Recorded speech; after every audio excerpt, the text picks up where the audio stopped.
Hello students, we are going to discuss fertilization. So fertilization is the process of fusion of male and female gametes. Here we have discussed previously movement of sperms towards egg, and in that case acrosome has an important role. So movement of sperm towards egg involves capacitation of sperms reaching the vagina. Here as many as 50% are demotilized, broken or destroyed. Remaining sperms undergo capacitation. This process requires 5 to 6 hours. Acrosome membrane. See here, this cap-like structure is acrosome. Acrosome membrane becomes thin. Ca++ enters the sperm and their tails begin to show rapid whiplash movement. As a result of capacitation, sperm become extra active and begin to start moving upwards from vagina to uterus and to the oviducts. The prostaglandins activate the sperms. The vestibular secretion of the female also enhance sperm motility. The sperm swim at an average speed of 1.5 to 3 mm per minute. Sperms reach up to the ampulla as a result of their own swimming and partly by contraction of uterus and fallopian tubes, stimulated by oxytocin of female. After capacitation, the sperms may reach ampulla within 5 minutes. Sperms can remain viable for 24 to 48 hours.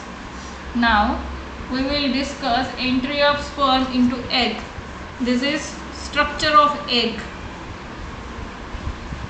The purpose of showing diagram, then you will get better idea or better visualization.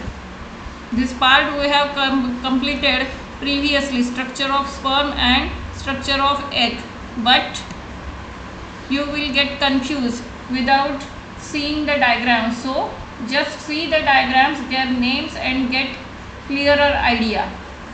Now out of 200 to 400 million sperms, only few hundred manage to reach the ampulla. Though many sperms reach the ampulla, but only a single sperm fertilizes the ovum. The sperm after reaching the egg comes to lie against it. Its acrosome releases lysins. This acrosome, remember this cap-like structure is acrosome. It releases lysins, hyaluronidase and corona penetrating enzyme. They separate and dissolve the cell of corona radiata. This ball-like or spherical structure is called corona radiata. So the sperm head passes through the zona pellucida. This structure, line structure, is zona pellucida. Zona pellucida has fertilizing receptor proteins ZP3 and ZP2. The fertilizing binds the specific acid protein antifertilizing of sperms. It brings about attraction of sperms to the egg to enhance fertilization. Fertilizing anti-fertilizing interaction is species-specific. Thus, the fertilizing anti-fertilizing reaction is called compatibility reaction. Acrosome reaction, as sperm head touches the zona pellucida in the animal pole region, its acrosome coverings rupture to release lytic enzymes, acrosine or zonalysin. They act on cell zona pellucida at the point of contact. So which is the point of contact? Zona pellucida. This causes egg reaction. A small fertilization cone cone of reception is formed on the egg membrane. The sperm head comes in contact with this cone.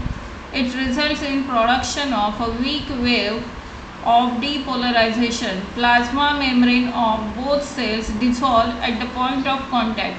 So point of contact is what? Zona pellucida. The sperm nucleus and the centrioles enter the egg while other parts remain outside. As soon as sperm head touches the vitelline membrane, this is the vitelline membrane,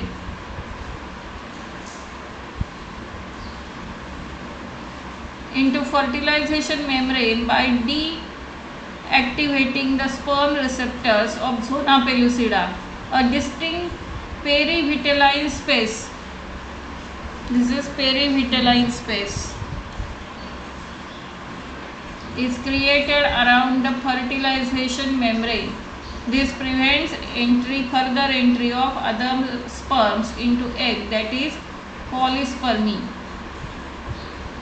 Activation of ovum. The ovum before fertilization was metaphase 2 stage with a contact of sperm head to the vitelline membrane of egg. It gets activated to resume the complete its meiosis 2. With this it gives out second polar body. The germinal vesicle organizes into female pronucleus. At this stage it is true ovum or egg. Fusion of egg and sperm.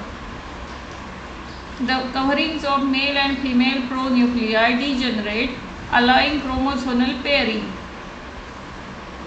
This results in the formation of synkaryon by the process called syngamy or karyogamy. The zygote is thus formed.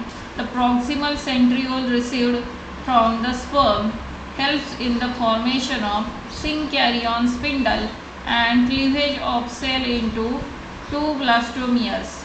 Now we will discuss significance of fertilization. Secondary oocyte completes the process of oogenesis and is transformed into a mature ovum M.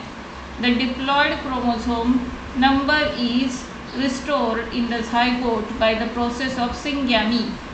The ovum lacks the centrioles necessary for further division are received from the sperm during fertilization. Fertilization involves fusion of male and female gametes from the two parents. It results in variation which are significant to evolution.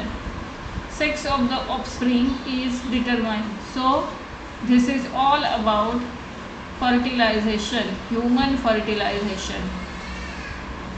So keep studying and keep practicing the diagrams. Thank you.